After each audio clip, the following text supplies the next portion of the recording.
going to explain NAT with port forwarding mode. So before that, recap NAT and bridge. So in NATing, we know that guest OS automatically get IP address from the DHCP server. So that is the DHCP server provided by the VirtualBox itself. So we are getting IP address 10.0.2.15 for each and every guest OS.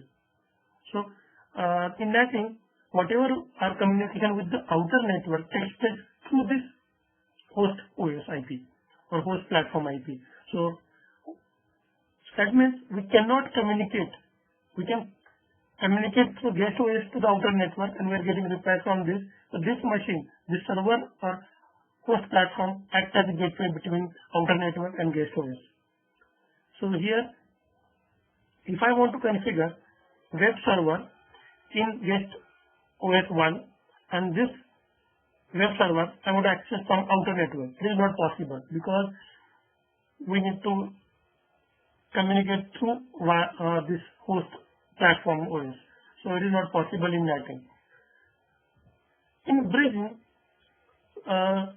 definitely I can host my web server on this guest OS and I can access from outer network, because in bridging your guest OS also having the IP address and guest OS can easily communicate with the outer network directly.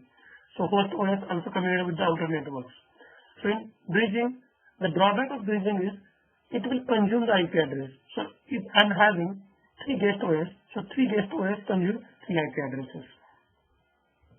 But in NAT with port forwarding mode, the advantage is we are having DHCP provided by the VirtualBox. We are getting IP addresses. So there are 3 guest OSs having the 10.0.2.15 IP addresses.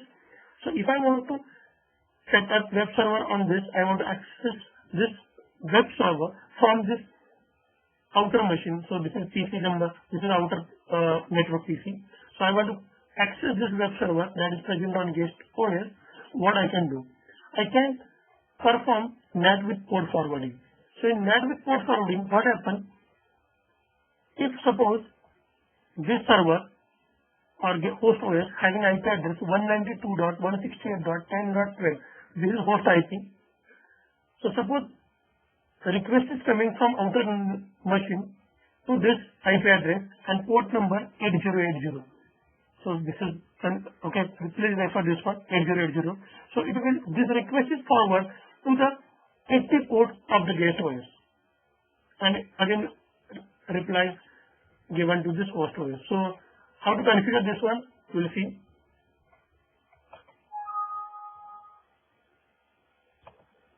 Suppose you are having VirtualBox. So go in setting, network option, and select the NAT and go to the advanced option, and there is a port forwarding. So in click on port forwarding and add whatever rule you need to add. So rule number 1, host IP.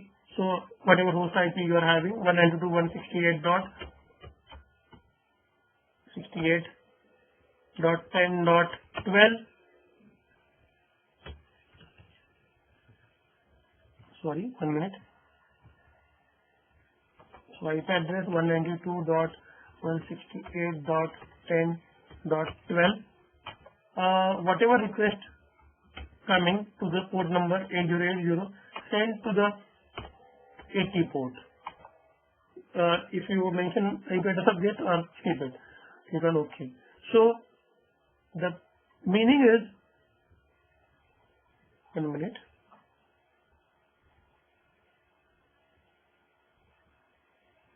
So in simple words, whatever request coming to this host OS for port number 8080, this request is redirected to the guest OS to port number 80 and the response back to the outer machine. So yes, that's it. So when to use this NAT with forward? So definitely the purpose of this NAT with port forwarding, it will not consume more IP, it will use internal IP, so it will not consume IP, and your outer machine can communicate with the guest OS easily. So that is the purpose of NAT with port forwarding. Thank you so much for watching this video.